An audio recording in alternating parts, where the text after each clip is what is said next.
In this video, I'm going to show you how you can archive a task in ClickUp. If you find this video helpful, I'll kindly request that you support me by liking the video and also by subscribing to this channel.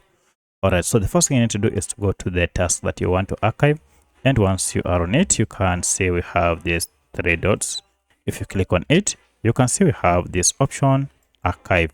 Now, if you click on it, you can see this gaming has been now archived. And you'll note that the task has been archived if you see something like a dustbin next to the project. However, the problem is the archived task is still showing up on this project. To remove this, head over to space here and then click on these three dots and then toggle off this show archive. And now if I toggle on that, you can see it has disappeared. So that's how you can archive a task and ClickUp.